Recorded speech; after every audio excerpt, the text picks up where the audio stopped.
starting to get a feel for the regulars. Appreciate it as always. In every context, we appreciate our regulars. So if you've been watching, you kind of understand the thing. If this is your first time tuning in, thank you for being here. Today, we are going to meet, we're going to talk about rum, specifically this new rum that Plantation put out from Fiji. But to go back, just like the previous episodes, we're going to talk a little bit about the company that is bringing this in and the people specifically. We're going to try to get to meet them on this web series or the Zoom call with us tonight. We have Guillaume Lamy from Plantation or Maison Ferrand, and he is in charge of the Americas, which sounds so European as a way to describe this area. Hello, Guillaume. Welcome. Hi, how are you? Great to be here, guys. Thank you. Thanks for being here. Thanks for being here. It is super exciting to be here. We do a little giveaways at the end of these, and we've done them before. We're going to do it again. And so we thought it'd be fun just here in the first couple minutes, just to make sure we caught people who were, early adopters, reward them at the end for watching the whole thing. And we'll get to the context of your answer later. We'll get to that, but just now, so people we're giving these early adopters a quick cheat sheet. If you could have one thing, and we just talked about this, but if you could have one thing to describe to people about what was important to know about rum from Fiji, what did you say it was? Well, rum from Fiji, is made from Fiji cane. And that cane is very specific because it is grown in a terroir, or in a country of origin where you do have a very specific climate and a volcanic soil. So really there, you already have a soil that will affect the quality of the cane and the specificity of the sugar that the molasses are produced from. So that rum is made from the sugar factory that works with the distillery straight from the slopes of the Fiji Islands. Now, on that specific island, when that rum is made, it actually makes it very difficult for the workers to cut the cane with the machinery. It's much easier. It's not easy to cut the cane, by the way. So it's better to have a machine like we do it in Jamaica. But in that case here, it's impossible to bring machines because the slopes are so steep that the only way is to cut it by hand. So there is 22,000 farmers. So it's close to 13% of the entire workforce of the Fiji Islands that work in the sugar industry for that sugar factory, right? Wow. That cut it by hand. And that's a trade, and they do it from families to families, from families to families, and they really have their own farms. They are independent, and they sell to the sugar factory. And the fact that they cut it actually is very interesting because for some reason, unlike the machine cutting, the hand cutting will allow the cane to have less tannin elements. So they will actually develop more sugar content in the molasses. So I don't want to get too much into details, but that gives you a very specific cane that makes the rum from that cane. And now we can really talk 100% about terroir, where it's not just about the practice of the men and the women that make that rum, that ferment those molasses, but also straight from the soil and the way that cane is harvested. So sorry, maybe that was a long answer, but... Oh, we love long answers. That's the whole point. But it's pretty fascinating in the rum world to see those things. So two points to your point. You quickly dropped a very French word, terroir, which is about an expression of place, if I'm correct. It's like the thingness of a place, whether it deals with the manufacturing techniques, how the product fits into the culture of the place, also the macro and microclimates that go in, and everything from how the stuff is grown, where it's grown, to how the actual product is made. It's all part of terroir. But it's a very French idea, and that kind of leads me to pointing out that Maison Ferrand, which is the parent company, is a French company, correct? Yeah, absolutely. So French company, but also Barbados producer and a Jamaican producer. So terroir, you're right, it's a French name, but it's a French name that means something that everybody understands, which is culture. And culture, for anything that is made in this world, world from French to cooking to food. You know, you you operate and you own a restaurant. You know exactly what I mean, right? You have a culture of food in your place. Well, it's the same thing for any rum producer on any country of origin. They have the culture of making rum, and that's what, being French, we call terroir, but that's really more like the culture of rum. And by culture, right away goes a second word that's also a very important word in the making of rum. It's called diversity. You know, so you have, you know, the rum world sometimes is compared to the Scotch whiskey or like you know, a single malt. You know, this is a mistake. It should be really compared to the whiskey world. Like, just like you have so many whiskeys, like you cannot compare a bourbon and a Speyside. It makes no, you know, it makes no sense, right? Even though it's from grains. Okay. Here we have cane products, so it's being true to the cane. Make sure that rum is not made from anything else but cane products. So it could be syrup, sugarcane juice, a blend of both, why not? Or molasses, or a blend of molasses and sugarcane syrup. It's done like that. It depends on the culture. And plantation is about showcasing all the different cultures of rum. And that's why sometimes I get that question. It's like, so what is the typical taste of a plantation rum? Well, there is no typical taste of a plantation rum, because then you might as well say, you know, there is like the typical taste of rum. That's not true, you know. And just like, you know, you might make a Sauvignon Blanc in New Zealand or Sauvignon Blanc in Sancerre, those two Sauvignon Blanc wine don't taste the same, because it's made by different guys, different techniques, different preferences. And that's what we'll be talking about today, specifically on Fiji, definitely. But we are trying our best for the last 22 years to showcase all the different terroirs or cultures of rum. Yes, we are specialists in Barbados, we are specialists in Jamaica.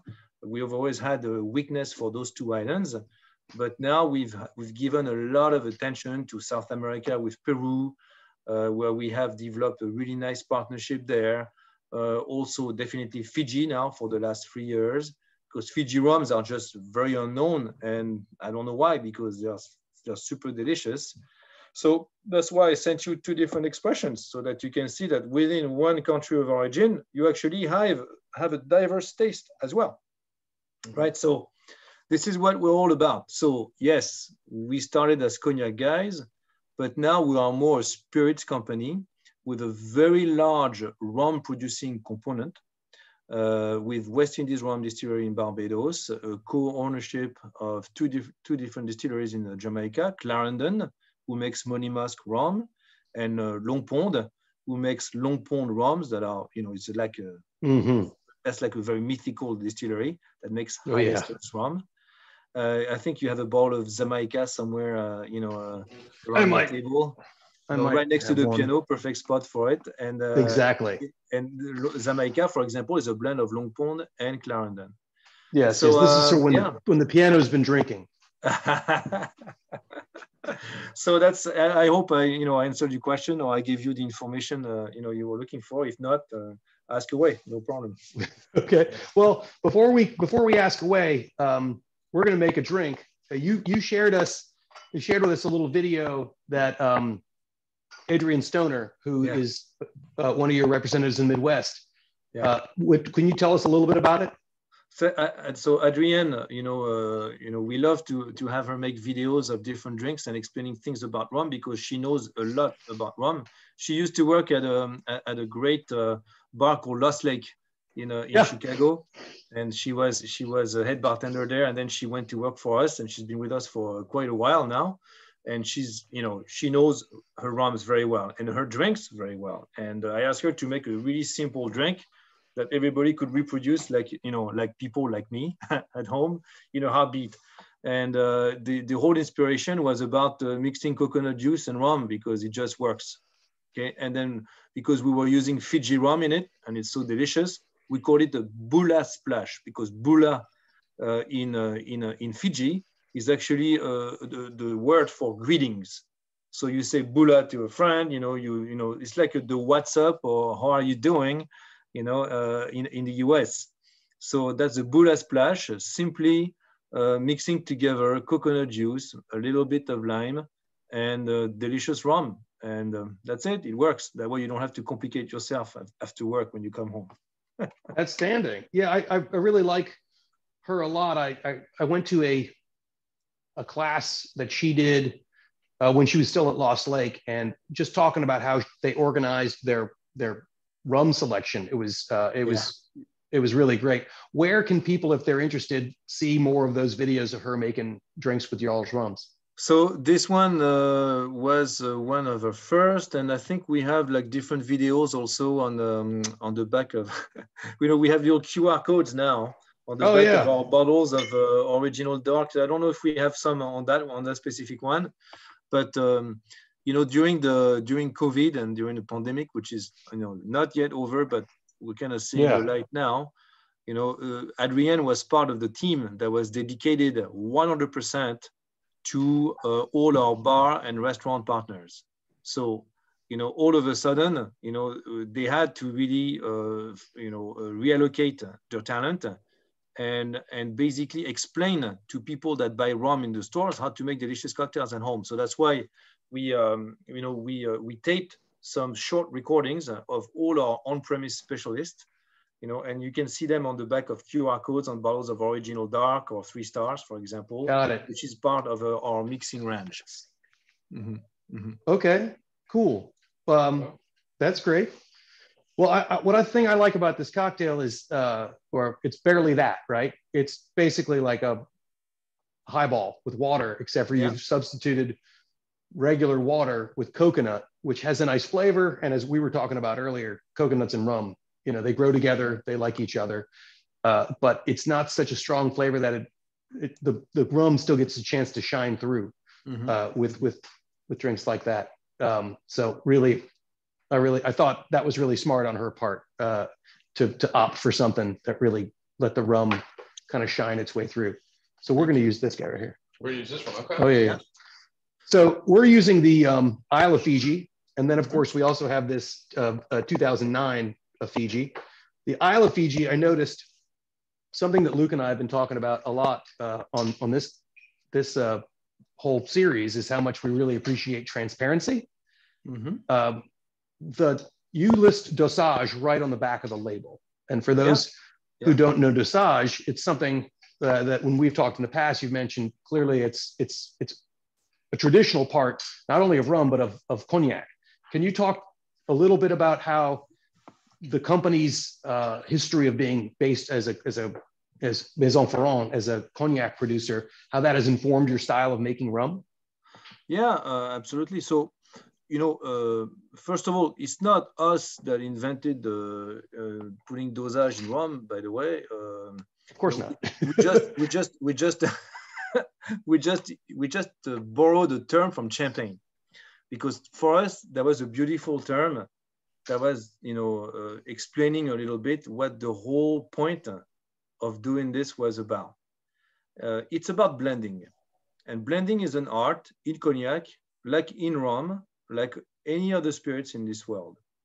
And there are some blending elements that you might want to use that are natural elements that are completely in sync with the product itself, that are there for one purpose: to actually enhance the taste, basically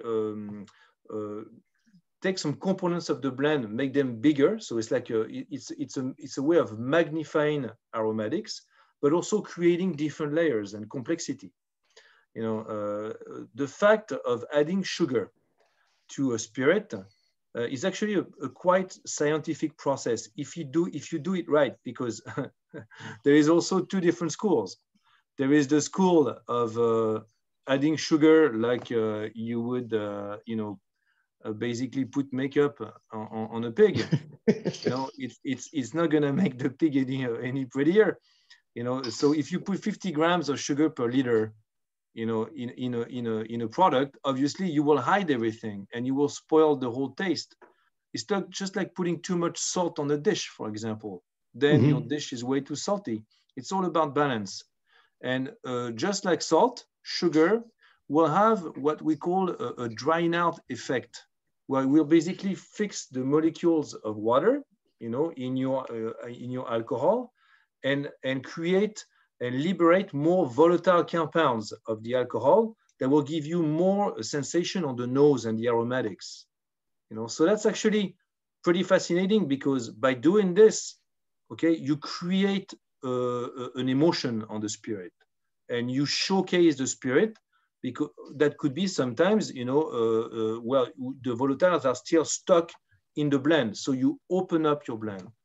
There is another thing too that sugar might do, if you do it right. Again, if you do it, you know, at the right time in the blending process, not too much. You know, if you use also the right type of sugar, it can never be something too abrasive. For example, on a lot of our blends, we actually use burnt sugar, so it's like toasted sugar that's diluted and fortified with rum that we age a little bit in cask to have an extraction of rancio. So it's very sophisticated syrup, basically. And we use that also sometimes to fix the heavy compounds, so all the fat compounds, okay, so that they become more prominent in the blend and give you even more texture. So sometimes people will confuse a syrupy texture of too much sugar, okay, and then texture from the alcohol created by the addition of sugar, which is different. So what I'm saying here is that we call it dosage because actually when you add sugar like this to a spirit, it's an art, it's a craft. It's 350 years in the works, and that's what we've been doing in Cognac, true, but that kind of obscuration, because that's really what's called obscuration, was also naturally created when the rums were finished after blending, when they were being used with caramel for taste or not, for addition of color, because back in the days, caramel, you know, way before the 1930s, when caramel became really industrial, you know, where you burn it to a point where you don't have any sugar content at all. Before that, that was the caramel your chef makes in the kitchen, Shannon. It was burnt sugar. And actually, they have a term for this in Barbados. They call it browning. Browning is a molasses sauce that they use to enhance taste in cooking, but also, you know, was used as burnt sugar to add as a caramel component that was both also sugar, you know, to enhance the blend. So it was not uncommon, you know, in navy blends, for example, you know, to see 4%, 2% of obscuration, which is 8 grams to 12 grams of sugar. But nobody was calling it sugar. It was part of the blending process just to create an enhanced taste. So this is why we like to be transparent, because it's to tell you the truth, it's actually difficult sometimes to accept that there could be some cane sugar added to rum and still make a delicious rum. But we prefer to say it, because then if you ask, I will tell you. So why not tell you right away? You know, and some of them don't have any because we feel like they don't need so, you know, to be to a point where they could be even more like, you know, like vibrant and showcasing their aromatics. It's really at the end of the day a choice from the master blender, you know, just to provide delicious taste. You know, and it doesn't have to be with sugar, or no, it doesn't have to be dry or sweet. It could be both. And, you know, that's it. It's just like a way of doing things. Okay. It's another ingredient. Well, to your point, we have two expressions from Fiji, and one has dosage, a little added sugar, and one does not. So right here on the table, that from samples we got from you, thank you very much. Quick note, Luke, will you tell us what you put in this glass? Yeah, so we made the Bulu Splash. It was all it was 2 ounces of the Fiji rum, a squeeze of lime, and then top it with coconut water and ice. And that's about it. So for those of you who are in North Carolina and can't yet get this product, the good thing about this particular drink is, as I was saying earlier, it really showcases, cheers, it really showcases whatever rum you use. So if you have a rum at your house that you like, this drink will probably be good to you because you're going to be using rum you like. Yeah. I think it'd be hard to so I don't know if you can see my screen, but I'm sharing I can with you guys. Cool. Do you want to walk us through this a little bit? Well, you know, like I said, we like to open the hood of the car and show you guys the engine, you know, and because I think that's, you don't have to be from the trade or professional bartender to want that information. You know, I have friends that are very tough on what they drink and they want to know everything about what's in the bottle. So this is what happened here, right? We have a tropical aging. So when we say tropical aging, it means aging from the tropics, from the place of origin. In that case, it's Fiji, in bourbon cask. So American oak, bourbon cask, 2 to 3 years, okay? And then we have, it doesn't say there, but we have a very long trip on the boat, you know, of those casks. That's what we call dynamic aging. That's also one thing that frankly, we just borrowed to the past. There is something happening on a boat for 3 to 6 months, you know, depending on where it's coming from. For in the case of Fiji to France, it's more a case of 5 or 6 months of travel sometimes. Especially if you try to take a canal. And yeah, you know what? That was one of our first worries, you know, when we were thinking about that. And then, but it's okay. We have plenty of barrels in France, and we can do that blend. That's not a problem. But there is something happening in the barrel, you know, and that really contributes to not changing the rum, but actually polishing it in a way, so that when it comes to France already after not 6 months, excuse me, 6 weeks. I don't know what I was thinking about. It's not months, it's weeks. It's 3 weeks usually from the islands, the Caribbean island, and up to 6 weeks from Fiji. And then you have what we call, you know, there is a little component there called ethanol. That's actually the volatile compounds. That's really alcohol, harsh alcohol. That really diminishes a ton.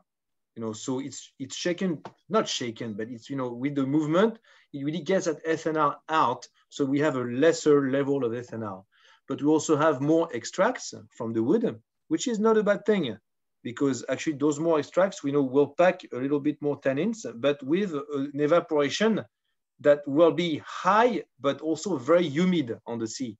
So you will actually have those extracts dilute in a lot more of humidity in the barrel. You also have what we call, and that's fascinating. We have what we call esterification. So esterification is the production of esters, and esters are a compound of alcohol that we found in a lot of different rums. One of the rums that we found a ton of esters is usually Jamaica. And they provide a lot of what we call tropical aromas, like tropical fruits, but also some acidic aromas, you know, a little bit of vinegar sometimes, which is very, very pleasant in Jamaican rums. And the esterification in a trip, not from Fiji, but a trip from Barbados to France, could be an addition of 60 grams per hectoliter of pure alcohol. So just to explain real quickly, that would be the type of esterification that you would get roughly in 1 year of aging in a tropical origin. So that's incredible. Wow, okay, they're so really speeding up that process then. It's speeding up the process of esterification. And then, you know, we also gain what we call high alcohol, not as much as the esters. High alcohol are different compounds that, you know, gives you more of the chocolate and, you know, like bitter elements that are really pleasant that you find in a lot of Guyanese rum. You know, you have those high alcohol there.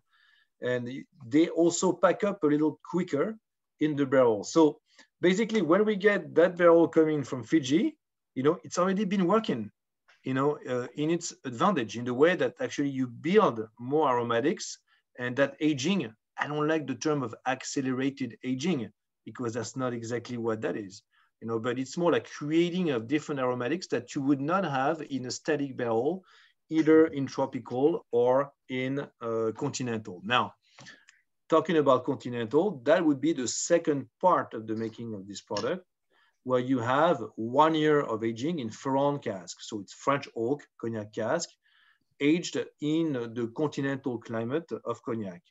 So it's great because, frankly, there you don't have the same evaporation at all. You know, it goes from 7%, 8% in the islands to 1.5%. So it's more like a rest, you know, where basically that rum will rest And when you have that rest, you also have that huge variation of temperature between night and day that you have in continental climates, and definitely between summer and winter, that will stretch the barrel and create what we call a whole integration process where the tannins from American oak, from the bourbon cask, will really melt into the rum. So, so just to explain to you what's happening in our process here. So you have less tannins, more esters, more high alcohol, right? And then a rum that basically polishes itself and showcases a lot more of its cane elements. So that's what we do with that double aging process at plantation. And by the way, not to say that you can obtain incredible rum with 100% tropical aging. We do it at West Indies Rum, and we'll have no problem with that. But it's just a way to age rum differently and create an expression of Fiji or an expression of Barbados that will just like give you something else to drink, So a quick question, because the way you're describing it, it's aging in country. Yeah. It's aging differently dynamically on the ship. And then it's aging a third time in Cognac, yeah, when you take it back to, yeah. You're calling it double barrel rum because of the double aging process, but it's really a triple aging process, right? Yeah, it's like we don't like to count 3 weeks or 6 weeks as aging. But you're getting a lot of bang for your buck in those weeks, aren't you? Yeah, well, it's also a pain in the neck to ship barrels on a boat, I can tell you that. But we do it because it's important. It's really like, a lot of the Navy rums, were made like this. They were on boats in barrels for a long time before isotank containers were invented for larger shipping. And we just go back to the origins of shipping rum on boats back to Europe. And we do it with our Jamaican rums, with our Barbados rums. So we have a lot of bourbon cask that sometimes we send back to some other countries, that people want to buy our cask directly from France, because everything is transferred in French oak or Cognac cask there, because that extraction from a different tannin, like French tannin, is different from American oak. It's a more floral, sweeter, a little bit component to it. And once we have those casks, aged for 1 year, sometimes 2 years, we also have some rums that have been aging in France for well over 14 years, and that's okay. We always use them as components in blends. Then it is blended progressively the way we would blend our cognacs. It's not just an affair of 24 hours. It's layers by layers. It could be up to 6 months to blend the product correctly so that you have the right integration of all the components. Is one of the main reasons to bring it back to France so you can do the blending there? Yeah, well, the main reason is really that whole continental climate, and that resting in France, that for us is important. Yes, we have a great blending team in France to blend all our components, but we also have people that are very talented in Barbados and very talented in Fiji that could also do some great blending there. But we're not going to ship it back to blend it again. That wouldn't be good for the planet to do that. And by the way, since we're talking about that real quickly, it's also a good thing to actually double age for the planet, because unfortunately, when you're on an island, you have to ship all the glass from the continent empty. So you ship the glass empty from the continent and you ship it back, to the country of export. So it's not a bad thing to actually send, all the rum, bulk, which is much less weight and space, than sending by bottles with reduced alcohol, right? And then, blend everything in one place, bottle in one place, and ship to all the countries. And we ship to, now we ship plantation rum to 87 different countries in the world. Okay. But you are shipping full casks to France. Yeah. Gotcha. How long does that usually take? Well, sometimes 3 weeks, sometimes 6. I'm sorry, what? Sometimes 3 weeks, sometimes 3 weeks, sometimes 6 weeks, sometimes 2 months. It depends on how many stops the ship will make. It depends on the traffic in the canal. All they need is that little backhoe to just, as long as he's around, I think they're fine. So I'm sorry. We're going to keep peppering you with questions, but you have more of this this slideshow to go through, right? Yeah, but I got a bunch of things, to show you guys. But depending on what you want to know, we can make it. We don't have to go through a We want to know it PowerPoint all. presentation. Bring it on. What I can do is show you a little bit about the distillery if you want. Please. I have actually a fun little video that was made by my counterpart in Europe. He was lucky enough to go visit those guys and bring them, with Alexandre. Alexandre Gabriel is our master blender. He's also the owner of the company. He's the one who started it all when he was 22 years old, 32 years ago. And he went there and he brought them the first bottle of I Love Fiji that we blended in France so that the guys could taste it. So if you want, I can show you the video. It's Please. fun because that shows you the team, and they were all tasting it and very happy about it. So that was first trip of my counterpart to Fiji. That's the little guy with the glasses.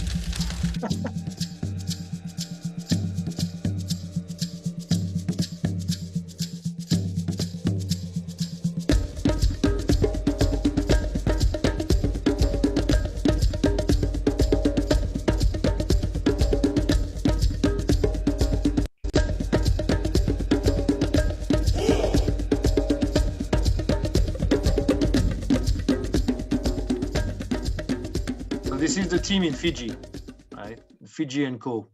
Now, this is the guy that Alexander works with like a brother, and that's also the key part of plantation rum that you guys need to know is that, we said earlier that great rums, come from cultures and the human print on how, they are made. And I think that Alexander, if he doesn't have a relationship, like a real emotional exchange with the people that we work with from the origin, it just doesn't happen. Where these guys have a very strong respect for each other. Liam has been making rum for a very long time. He was from the beginning of the distillery in Fiji in 1980. And same thing, he's got a real passion about it. And he likes to open up both to his own past, his own history on the island and how rum was made a long time ago, way before 1980, but also trying new things, like little story between those two so that you understand how they work. Last December, there was a very strong hurricane in Fiji, and a lot of trees went down at the distillery, and some of them were mango trees. And Alexandre discovered in Barbados, doing some research, we're very lucky at West Indies Rum Distillery. In our distillery, it's a very old distillery. It was started making rum back in 1893. We have very old documents. Everything was documented, showing how, for example, casks were repaired. Because, when you were getting oak cask from Europe or the US, okay, then to repair with oak in the island, oops, that's a problem. There is not much oak on the island. So there was a list of all different woods, food grade trees that could be used to repair a cask, and mango tree was one of them. So some of those casks in Barbados were a very nice combination, after repair of mango and oak. So Alexander, being the guy that he is, okay, wants to reproduce this and try it. And Liam is totally into it. And the first thing he did in December, right before Christmas, is like, I got some mango trees down. Let's do this. So he basically sent the mango wood to France, right? So because, these guys, that's the way they play. So he's with the barrels, he sends all the mango tree that is cut in planks, right? Send it to France. And in France, we have a cooperage that worked on barrel tops, right? And now we have barrels in the cellar in France, aging Fiji rum with oak and mango all together. And we send him some tops as well, some barrel tops in mango, so that he can try the same thing in tropical climate on his own rums. So that's how these guys work. That's a great story. So he's got his own brand. It's called Ratu in Batu. Okay, that's the brand that he makes at the distillery. That's his baby. And then we buy bulk rums that we select from him. and that we bring back to France for the Isle of Fiji and a lot of the plantation Fiji expressions. Sorry? I was going to say, I was just doing a little bit of reading on Liam before this, that he was Australian born, but trying to learn how to make rum. Mm-hmm. Yeah. And he has a very interesting story too. I think one of the first things I read was the first day he went to work at a distillery in Fiji, he went to go meet the master distiller, and he said something along the lines of "best of luck," walked out the door and never came back. Liam, I've never met him personally, but Alexandre always told me he's very straightforward in everything he says. Mm-hmm.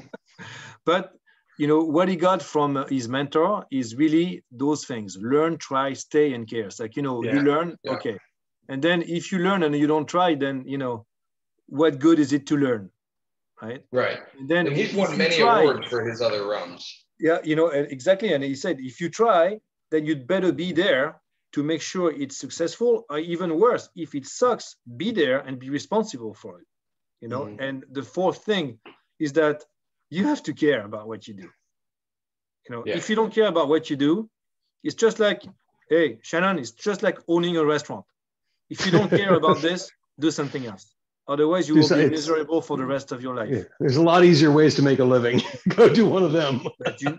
Exactly. But if you don't care, you don't want to do this. It's the same thing with being a master blender or master distiller. Mm-hmm. It's a tough job. And those guys that just get along super well together is good to see. So was there any distillery in Fiji previous to 1980 when they opened? No. There was a sugar factory. There was a distillery, I think, so wait a minute. So back then, they did some research, actually, Liam and Alexander. And in the end of the 19th century, they did find some traces of distillation, of course, in different sugar factories. And then sugar factories got consolidated. Okay, the rum distilleries disappeared and were all outsourced. Basically, all the rum making was done in Australia, okay, importing sugarcane and sugars, molasses from Fiji. So they lost their distillation, and they haven't found yet any other proofs of the fact that there was no distilleries in Fiji in the 1910s or 1920s. Right now, that's just what they know. Okay, but there is always a way to know more. And the fact that most of the sugar, they know that, was sold to Australia for so many years doesn't prove that rum was not being distilled on the island. No, it doesn't. But clearly, these guys, the Australians needed molasses to make their rum. Exactly. So these guys put together. Liam was at the origin of the project. 1980. Put together that distillery. That was working with the sugar factory, and it's been doing well since then. And that's the only one on the island. And I'm sure, I hope that there will be more, because there is a lot of cane on the island. It's still very small, the cane production, compared to some of the biggest players worldwide. But it's definitely enough for more than one distillery. Mm-hmm. How long does it take if I go through and I start cutting sugar cane? How long does it take to grow back? Well, depending on the countries, sugar cane could be up to 4 different harvests in 1 year. Oh, it's a grass, right? It's a weed. Yeah. Absolutely, it's a grass. But that depending on the choice of culture as well. Sometimes they burn some fields, or they decide, to do something else with the field. So it's really an agricultural culture choice, and some of them, go to up to 4. I've seen 2, 3, 2 in Barbados. It really depends on the demand as well. In Fiji, I do not have that answer, but I can definitely get back to you with that answer. But you can grow cane several times a year. It's much different than like agave, where we're going to plant this and hopefully we can turn this into a product in like 8 years. Yeah, agave is more like a plant, and you need some time, for it to grow before it actually produces what you need. And in the case of cane, it's a grass. Awesome. Excellent. Excellent. Well, making my way through this first drink. Oh, it's quite tasty. I do think for everyone that doesn't have the opportunity to taste these, like it's real heavy, like a buttery texture. Like it's full bodied, but not overly sweet. That it's fantastic. Like I'm not drinking some sweet and spiced rum, but I have a rum that has body and a lot of flavor to it. Thank you. We launched it last year in the US in June, and the Ultimate Spirits Challenge gave us 98 points in the aged rum category. So that's actually was the Chairman's Trophy, so the highest rated rum in the whole aged rum category. So we were very proud. The guys were very proud in Fiji as well. Nice, nice. Well, Guillaume, do you mind just kind of telling us about how you got started working in the spirits industry? You really want to know that?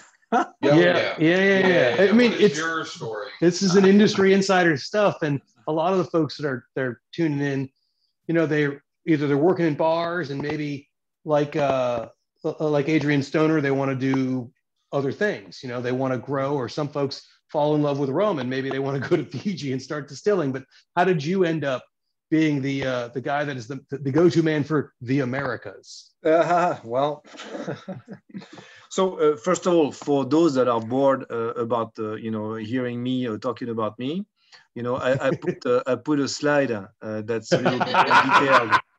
That's a little bit more detailed on the history of of sugarcane and also the sugarcane molasses distillation on the island. Okay, so yeah, I started a long time ago when I was 22, 23 years old in Boston. I was responsible for the Boston metro market. I barely spoke English, much worse than now. And believe it or not, if that can happen. And and that was fascinating because I have to tell you one thing.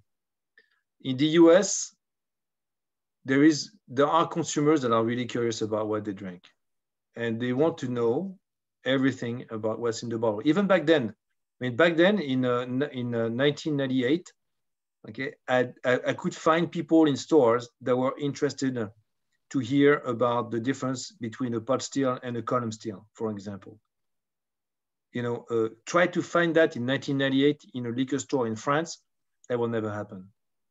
Okay, and that was great. I spent many Saturdays, and frankly, that was the big part of my work and how I really got the passion for the product. I worked hours in stores, talking to consumers, talking about product and exchanging about tasting notes and how you drink this and how it's made.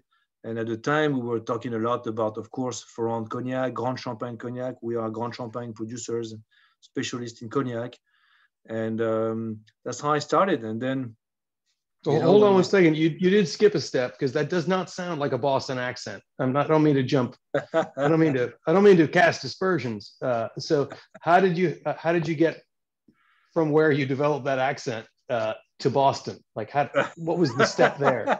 But they were looking for a kid in Boston to develop the sales, so that was me.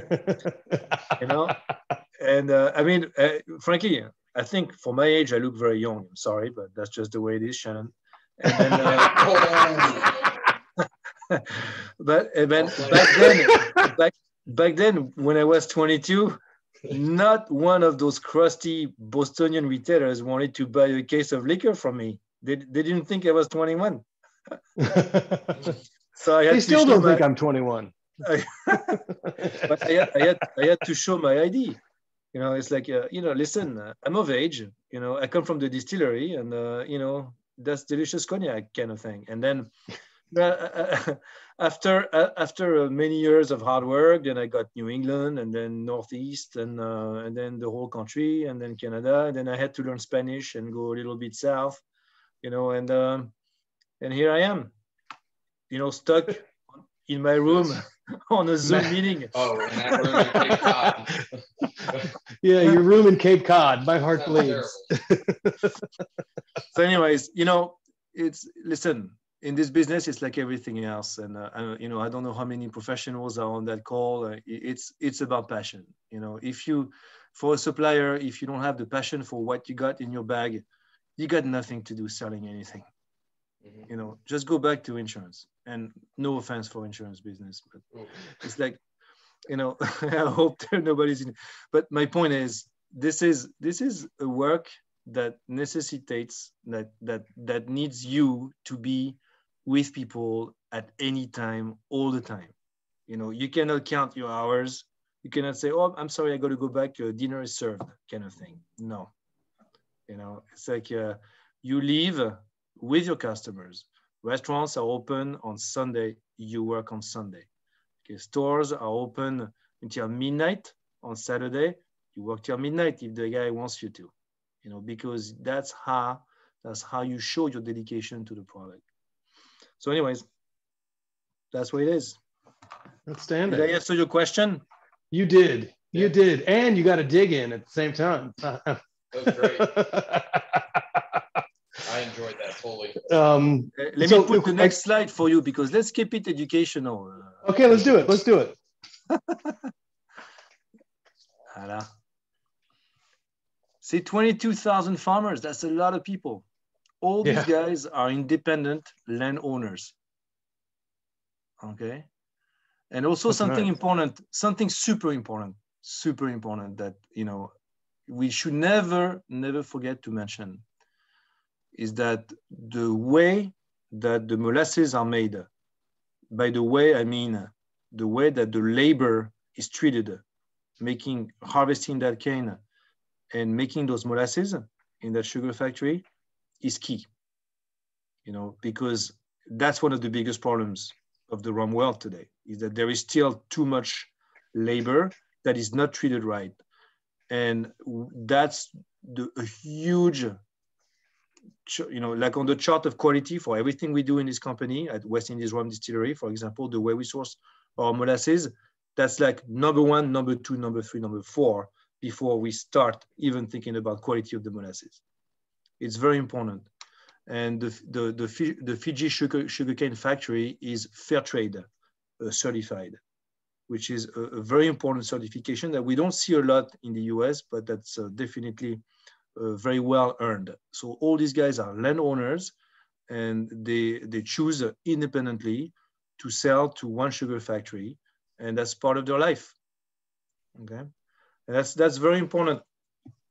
And there was another rum company that we won't mention on the call that got a lot of gotten a lot of hot water for the way they were treating the folks that were harvesting the cane not too long ago, with not getting enough water into the fields and other things. How big was that for y'all? Like, how big was that as people that are involved in the rum industry? How did you learn from that? It was a seismic shock that was very much needed, and that was a good thing this happened, Shannon. And you know, a lot of standards all of a sudden became much higher and much harder to obtain. You know, one of the other standards that we have now at West Indies Rum is the Bon Sucro certification, which is very important. And there is actually 2 different levels, and we're just about to get the second level, which is where we have basically 100% of the supply chain covered on every single rum that we make out of the distillery. And we make 86% of all the Barbados rum in this world. So it's good for Barbados that we have this. And so it's key, you know, it's that, and sustainability, by the way, you know, respect of the environment. And, you know, that's, you know, a big issue for every single distillery in the world, not just rum. But it's time that we start working on it efficiently, you know, and we have invested millions of dollars already in solar energy at the distillery in West Indies Rum, so that now, you know, we basically cut our energy cost for a distillery that size. It's huge, the electricity production. We cut it by more than 40% by covering every single roof of our aging cellars with solar panels. You know, so that's just the way that's got to be done. You got to spend money to save this planet.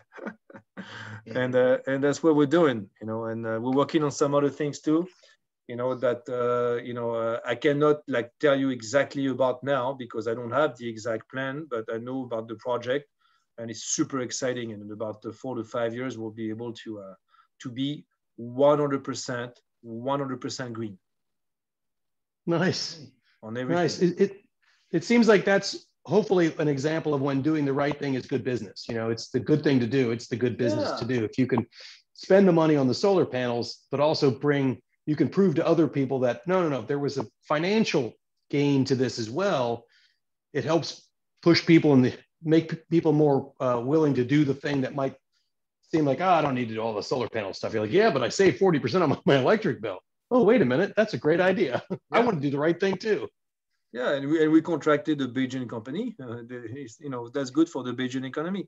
You know, we're talking about an island with 240,000 people. You know, that counts. You know, when you contract a job like this, you know, on this island. So, anyways, it's I'm digressing here, but it's okay. It's not just about making delicious product, which is super important. Obviously, it's also about doing it right. And I mean, again, Shannon, you do the same thing in hospitality. It's the same thing. You know, it's using like natural ingredient, you know, that can support local farms. You know, all of that is super important for agriculture. You know. Yeah, it's really important. Luke's been spearheading this line of syrups that we're working on, using a bunch of using a multiple of specific North Carolina farms that we're going to be coming out with. It's our Southern Farm series. But speaking about Luke, he's itching to make another drink. It's not that I want to drink it. It's just that he's really impatient about making it our next cocktail. It's been a while. So the Bula Splash is based on that name Bula, which is like, hey, how you doing, right? So Mothe is how they say goodbye. So we figured we'd bookend our cocktails for hello and goodbye. This is a cocktail we're making we're splitting the base. 1.5 ounces of the Isle of Jamaica, excuse me, Isle of Fiji, wrong island, not even in the right hemisphere. And then we're going to put, too much. What was that? You just have too much Jamaica before this? I just have way too much, just the right amount of, I needed the esters. Yeah. But we're going to put a little bit of bourbon in there, which is to your left, by the way. Who had too much? I'm just going to throw lemons. So we're going to cut the base a little bit with bourbon. And the reason we're doing that is because you're aging this in bourbon barrels, correct? Yeah. So I tasted this, as you can tell, just to make sure I was well versed. And the banana that you even mentioned in your tasting notes really comes through. So what we're going to do is we're going to split the base, rum and bourbon, and then we're going to use our banana syrup and some lemon. And we're just going to shake them up and we're going to drink them because they're quite tasty. So anybody playing along at home. In the meantime, I'm going to serve myself another drink if you don't mind. Oh, please, please. That is my apologies. I should have sent you some syrups. I wouldn't know what to do with it. Well, that's what we're here for. That's what the class is for, you know? You teach us, you know, it's it's an exchange of ideas. So I'm in the meantime, I'm sharing with you guys some, photos of the distillery, the fermenting vats, some of the machinery there, and. So what kind of stills are they using there? So they have 2 retort pot stills. Okay. 2 old John Doors. They were like refurbished in the islands. A lot of the old John Doors were actually refurbished with different components that were already there or easily attainable. So it was never like a whole still like put together straight from Scotland into the island. Usually they were assembled there. With John Doerr, David Pym, who was basically the engineer at John Doerr for many, many years. We ended up owning the company, putting it together and recreating those beautiful designs of double retort. So you have 2 of them, one at 5,000 and 10,000 liters. And it's more like a Jamaican style of production in terms of distillation, but the mash, the what we call the wine, you know, the base of distillation after fermentation is totally different. The cane, as you know, is different, but also, you know, the yeast and the native yeast that they use are different from the ones in Jamaica and Barbados, for example. And so you would get actually a very interesting balance between high alcohol and esters to distill from. And that's something that we really have in the Caribbean. You know, that's why it's always interesting to note, like, for example, in that 2009 that I sent you, you know, you do have a lot of the plantain, right? You have plantain like that, you know, but also that grassy element, you know, which is on top of the banana with, you know, some chocolate and sometimes like almost like salted chocolate component, you know, almost iodine component, which is super interesting. And that is nothing else, my friend, than a really nice balance between high alcohol and esters. So that's why I told you at the beginning, you know, when you and I were chatting, it's really like Jamaica and Guyana made a baby together. It's really a wonderful thing. And you cannot find this in one bottle unless you blend Jamaican and Guyanese rum together. It has a nice kind of salinity to it, you know. It really does kind of pop in that way, especially the 09. Now, for those listening at home who don't, who might have a couple of the words you just threw around there, when you say double retort still, and as opposed to a column still, you're saying a double retort pot still. What exactly do you mean? So first, you have the pot still. So it's, you know, where you can do like a double distillation process. Okay, so you distill twice, you know, a wine base or a mash. Okay, now a single retort will allow you to do that double distillation in one pass, in one distillation. So that's like the big Jamaica invention. The Jamaicans invented this, you know, and they invented that in the 19th century, right? And then the double retort will allow you to do a third distillation all in one. So that basically allows you to even increase your concentration of alcohol, right? And do 3 distillations in one. Okay, so when you're saying like double retort and triple or a retort or double retort, it now to take it back to brandy, it kind of reminds me of the different when I hear the difference between pot stilling and cognac and pot stilling and Armagnac. Is that a similar kind of idea or? No, actually, pot still in cognac or pot still in Armagnac are very similar. But in Armagnac, you have column stills. So column still is a continuous distillation with a tray system. So here it's more about using gravity, okay, to select different compounds at different heights. Okay, but it's always distilling up to a point where you stop it. Okay, so it depends, like that column you see there on that picture, right? It's actually not a very high column, okay, but that can produce much more neutral rum than a double retort or a single retort or a simple pot still, okay, because you will have much less what we call heavy components or fat compounds that will bring a ton of texture to your distillate.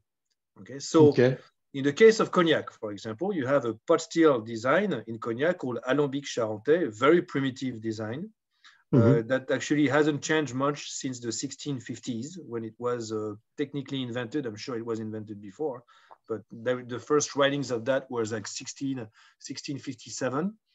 And then that one is what we call a double distillation process. So you do one distillation, you have a distillate at 35% alcohol, you put it back in the pot, you redistill, and then it's 70 to 72% alcohol, okay? Now, a single retort will allow you to go from 8% wine to 72% without having to go through 2 distillations. It's 2 distillation in one, right? That's genius. You know, that one retort in the middle, okay, will allow you to store, then redistill, send it to another condenser, and obtain a higher concentrated product. Now, 2 retorts will allow you to do a third distillation and sometimes distill all the way up to 89 or 90, 92% alcohol. okay? But sometimes people say, oh, 89% alcohol, but it's very neutral. That depends on your mash, on the fermentation length. That depends on the richness, the complexity of the aromatics that you have from the beginning.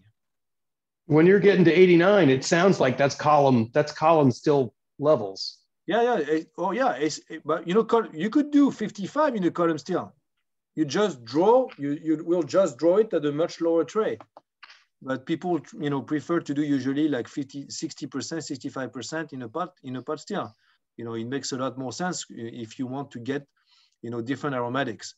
So, anyways, all of that said, at the end of the day, you know, you don't judge the quality of a product by always the machinery that you're using. It's how you use it, okay, and how you use it for blends. Like, it's great to blend column and pot, for example, where like Liam that we just talked about a little bit earlier, the master distiller at Fiji & Co., always explains very well that the column will be the skeleton, so will be like you know, where you put basically all the flesh around, and the flesh itself, all the fat components of the body will be from the pot. Okay, but the skeleton is as important as the pot. That's why that 2009 is rich, right? I mean, it's not a light rum, but it's a blend of pot and column. You know, so it's about balance. It's about making the right choices. It's about you know, creating a texture. It doesn't have always to be super heavy. It's just like also high esters, super high esters, or big aromatics. You know, those high esters, for example, in Jamaica, Jamaicans don't really drink them. You know, they use as spice in a blend. It's like, you know, as a chef, you know, I mean, I know some chefs that do it, but, you know, you don't eat the truffle raw, right? You grate it on pasta. Yeah, you know, it's an expensive bite. You gotta know what it tastes like too, though. You know, I'm suspecting your chef at Elite 26 to actually eat truffle raw. But you know, my point is that it's made to enhance. It's made for complexity, for layers. You know, and then at the end of the day, it's about the skill of putting that dish together, and that's what blending is all about. You know, and the more blending, the more ingredients you have to choose from, and the better of a job you can do. Yeah, this one's working too. Oh yeah, I'm enjoying it. I'm enjoying this. It's a pity you're not here, and like you have to suffer there in Cape Cod. Yeah. But we're drinking your rum, and it's delicious. Oh, okay, thanks. Okay, do you want to move on to the next slide, or? Let's see. What else do I got? So, what else? What have we not talked about? What have we not talked about? I would love something on the aging process. Oh, yeah. What are like the legalities of rum, and what are the steps that you have to follow to be considered a rum? I was doing a little bit of research earlier, and I came across CARICOM, CARICOM, the regional standard for rum. Yeah. And that was all based around the Caribbean, which is different than from the US and from European products. Yeah, the CARICOM standards are very important. There is also rules written for EU, in the EU. Okay. So you have a different set of standards, but I would say the most important standard that needs to be respected at all costs is that rum needs to be made from cane. When I say this, it seems obvious, right? But guess what? What is to stop people from using beet sugar to make rum? You know, besides the fact that it's important that they understand that rum is all about the organoleptic components, so the aromatics of the cane. And the grass has nothing to do with the vegetable, you know? And so that's why it's important to have that first rule. That's super important.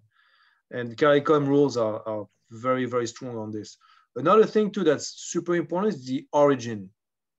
You know, rum for us, and actually also for the CARICOM rules, to bear the name of origin of a CARICOM island, has to have molasses that are fermented in the island, in the country of origin, distilled, okay, and aged, but sometimes it's possible also from different islands to have fermented and distilled.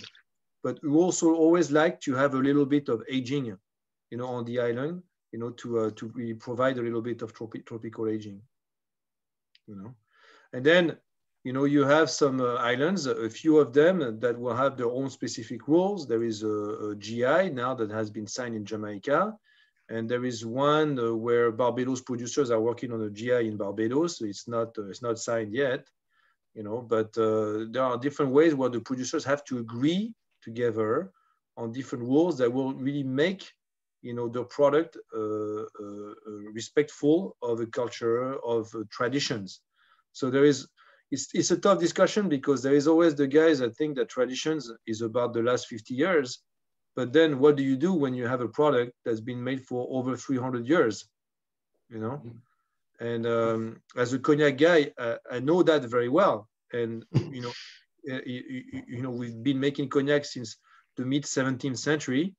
And we came out with a GI called an AOC in French, right? In 1945, which left out a lot of stuff. And today, still today, there is an evolution in that GI or that AOC, so that we go back to the old things that actually counted and made the culture of cognac. An example, for example, is finish in wine cask. For a long time, nobody knew that this could be done, but now it's probably going to be, included in the AOC. There are many things that are not included in the AOC that we're working on right now in cognac. For example, the use of other wood but oak. We know that chestnut was used, for example, or cherry tree. Other local woods that are also delicious. Bring you different type of tannins or different type of extraction, and when you blend them together, they're just absolutely delicious. So Guillaume, just a quick interjection. You're saying GI and AOC. So GI meaning geographic indication, correct? Geographical indication. And then AOC is appellation or... Sorry? Appellation d'origine contrôlée. So controlled origin appellation. So geographical is very much the same thing. Same thing. The idea is that there are laws individualized to place that dictate how you can make that place, or the terroir we were talking about.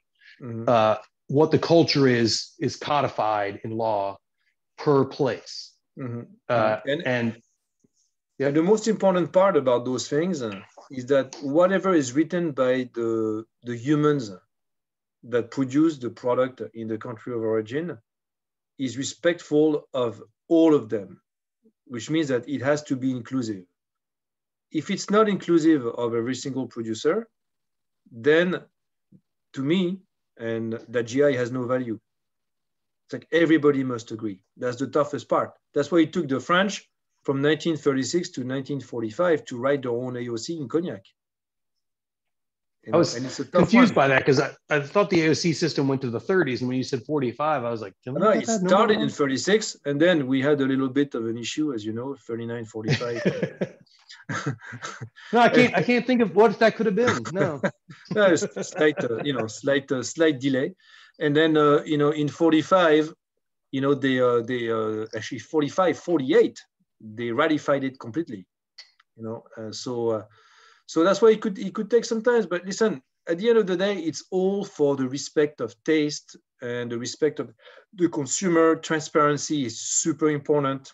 That's why, transparency, by the way, should also be part of regulations on making a product, what you put on the label, everything. So, as long as everything you do is on the label and that people that drink your product know about what you're doing, if it's delicious, it's delicious. What else are you going to do?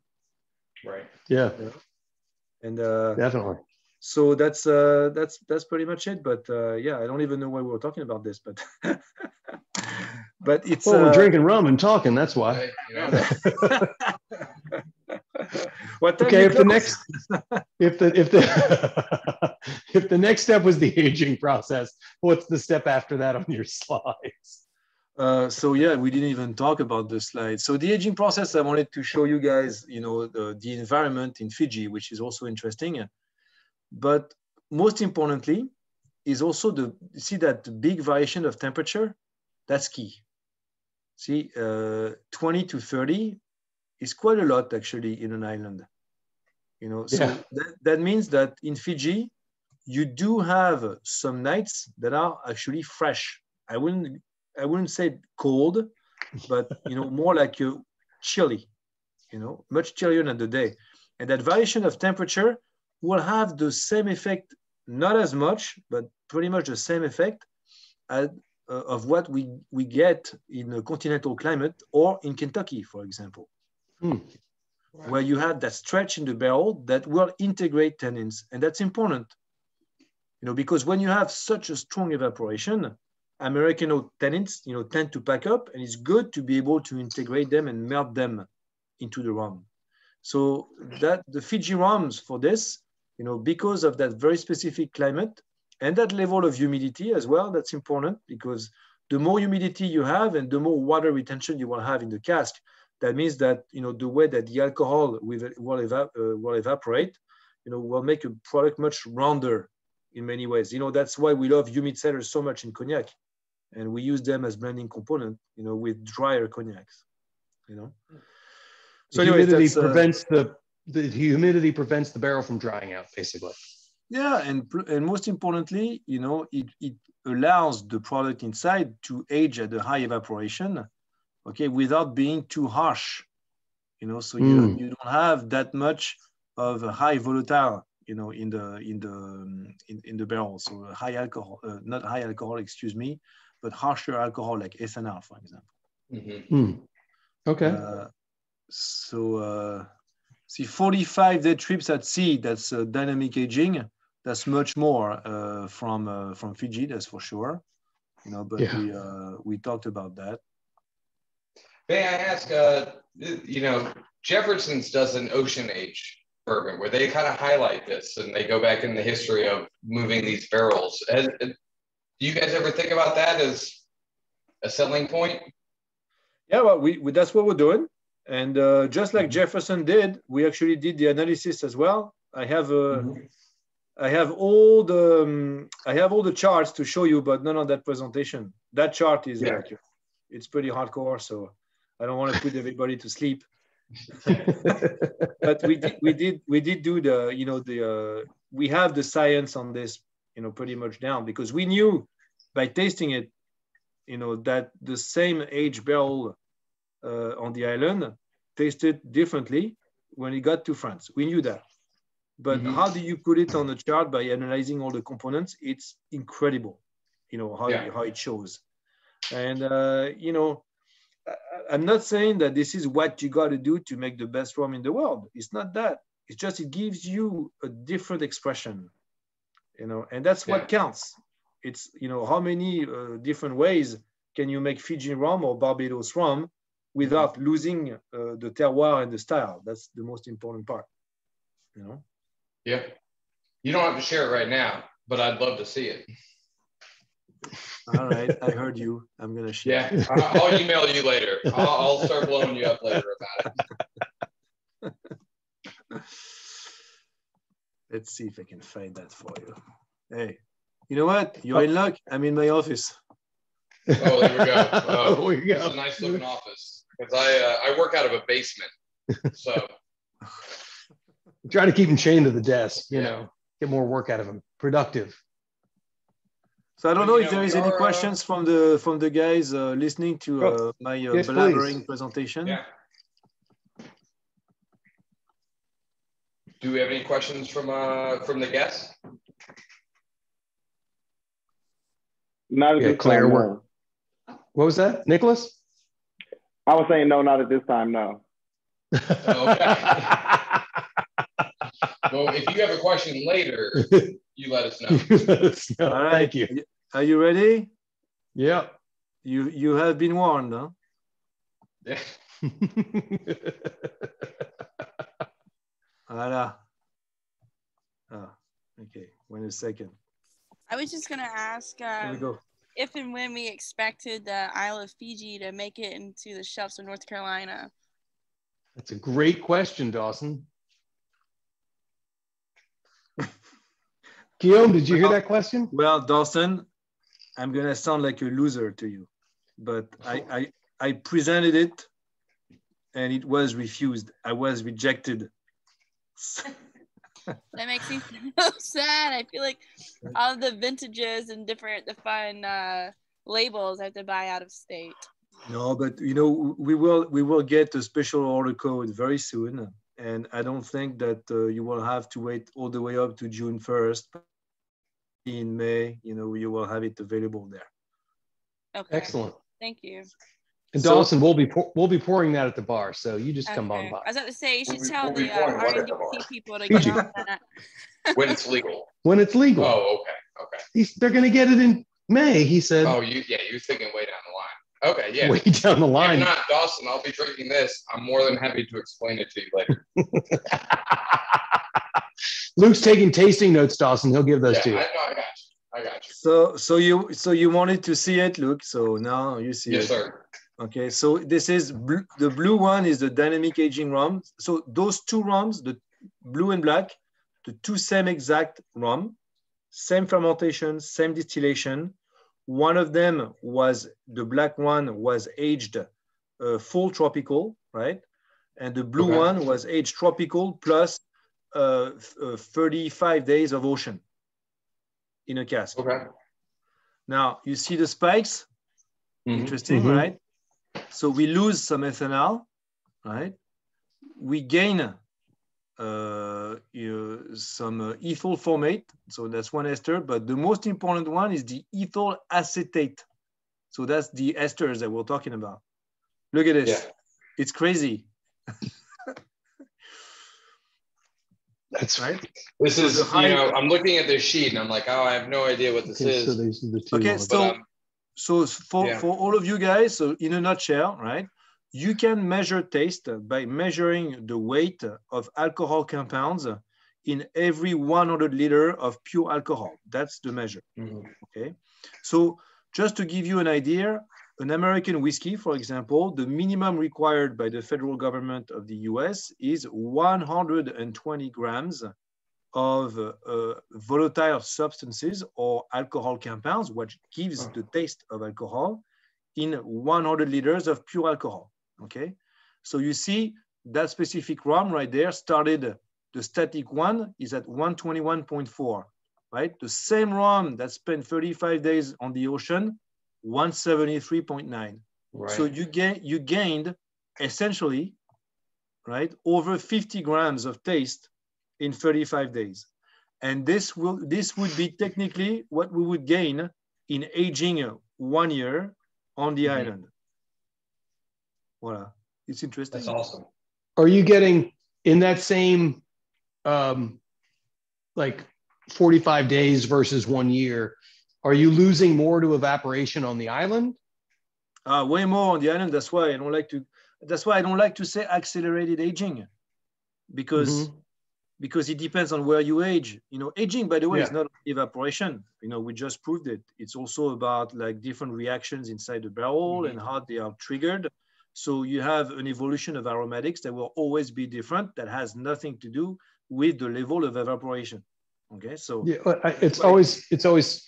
I like to make that same point by pointing to like a Scotch label, like a whiskey that's aged 10 years in Scotland is very, very different than a rum that's aged 10 years in the Caribbean. Like those years are not, yes, they're the same 365 days, but that's a very different end result. Yeah, and it depends on the cask as well. You know, it depends on the type of cask you're using, depends type of oak, or even like wood essence. It could be a different one. You know, so that has, evaporation is not everything. That's for sure. Yeah. Outstanding. Thank you very much. I appreciate that. That's excellent. I love that's really exciting. That's really what we're Yeah. Yeah. Yeah. Thank you. Please geek out. Thank you. I'm geeking. But speaking about geeking out, we'd love to do some giveaways now. We clearly can't be giving away a Fiji rum right now in North Carolina. But we do have some of our banana syrup, and the recipes should be included in this. And we're going to do some giveaways. We have a couple more slides here. Is that right? And then we're going to go to the giveaways. Yes. There was a question baked into that, Guillaume. Okay.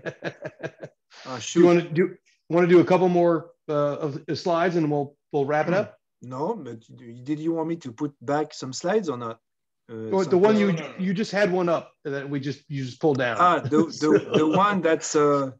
The one that's pretty to the eyes only for a few people. Yeah. Okay. So we're going to do a couple of questions here, and we can do them or you can do them either way. But the rules are whoever responds in the chat first is the winner, with the correct answer, of course, is the winner. And you just include your email address, email your address to Claire, that's CLAIRE at alley26, all letters, no numbers, all spelled out, .com. And Claire, who's on the ones and twos, will send you the prize. Guillaume, do you want to ask the first question, or should we go? Go. Ask your first question. So our first question. So anybody who wants to win, and we'll either you can pick up some banana syrup at the bar if you win, or we'll mail it to you if you're not in driving range. When we were talking specifically about these two rums, and we asked Guillaume, if you had one thing to say, this is what differentiates these products from other rums. He said one specific thing. What is that specific thing? Okay. Randy said terroir. Okay, terroir's a part of it, but it's not the thing he said. It's an ingredient, I'll say, by telling you there's only one ingredient. Randy said cane. Cane. Who's this? Randy. Randy Hartley. Randy Hartley said cane. Well, we're going to extrapolate and say, yes, that's right, but the Fiji cane specifically. Will you just talk for a quick 30 seconds on why Fiji cane is so important? Is that a question for me? It is, Guillaume. Yes, oh, sir. Okay. Well, Fiji cane is very important because it is from a very specific soil, volcanic soil, and harvested in a very different way from most cane in the world, where you cannot use machinery, but everything has to be hand cut. So you basically have a very specific set of aromatics in the sugar because of the soil, and then very few tannins because of the way that those canes are harvested. Okay, fantastic. Thank you for that. And now our next question is, we've touched on this at least 4 times so far. Hopefully everybody will get it. In 5 words or less, what is the advantage? And there's probably a bunch of them, but we'll take any one that's true. What is the advantage or an advantage of shipping the bulk rum from Fiji back to Cognac? In cask. Sure. Okay. We've got lots of answers. Lots of answers. Who's the first? Well, Randy said aging first. Okay, Randy said aging. Okay. Curtis and Patty said bottle cost. Bottle cost. Cost, that's not really what he said, but okay. Nicholas Goss said extra aging at sea. Extra aging at sea. Okay. So bottle cost, I don't think is what he was going for. It was more like there's an environmental advantage to not sending bottles all around for shipping. So that I'm looking at you, Curtis, and Patty. We'll have to drink some bourbon about this later. Guillaume, do we have any more answers for those 3? Yeah, we have cognac cask aging. Cognac cask aging. Okay, I'll take that. That's the first one that's undeniably one of the advantages that he said. Jeff said it picks up more flavor and ages better. Oh, picks up more flavor. Did he come before or after cognac cask aging? It was after, but that's Dawson and Jeff. Okay. Oh, is that? Oh, they're fighting. But Jeff's is not this account. Okay, Dawson, we're going to give it to your competitor. Thank you. But he's Thank you. but is that the real Jeff? He's helping Dawson. He's helping you sell your product. So there it is. You win. Mm-hmm. That's fantastic. Excellent. I have a bottle of banana syrup for you, anyways. Jeff, your name all over it. Yeah. Okay. Last but not least, unless Guillaume, do you want to pipe in with one quick one? No, but it's more like the process of double aging. If you ship all the barrels on a ship, you definitely have some interesting changes in the barrel, that will not affect will not change the product in a bad way. Far from that, but just create a different set of aromatics that you would have if you left it definitely a longer time on the island. But shipping it like that on the boat allows to get more aromatics before you let it rest in continental climate for integration of tannins. So you have dynamic aging, right? And then continental aging, all of that for one goal, which is to showcase the product in a very pretty way and in a very different way, Outstanding. Okay, do you want to ask one last question, or shall we? Let's see, what kind of question? How old, what year was Fiji & Co. created? The distillery in Fiji & Co. created. What year? That's hilarious, because that was the question I wrote down to ask next.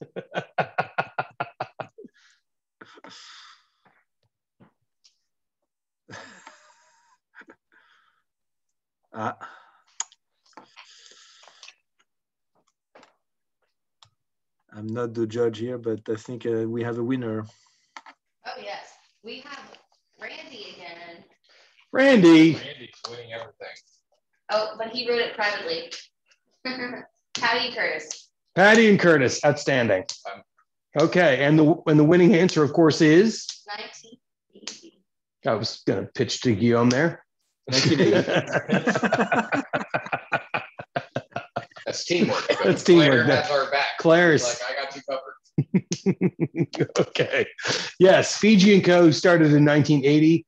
Clearly, there had been distilling on the island before. It makes no sense that a cane producing island wouldn't also produce rum at some point. And that's fantastic. That's fantastic. Well, we've taken up about an hour and a half of your time, Guillaume, and we really, truly appreciate always talking to you, my friend. We really, really enjoy this time. And you're kind of giving us a little more deep dive, and being able to share this with other folks really means a lot. I'm very, very thankful for you and all you do. And maybe we'll get you back to talk about some cognac at some future time. Yeah, we should do cognac. That would be fun. Outstanding, outstanding. And I know I look old, but in a few months I'll probably look older. Luke will still look 12. You're just old.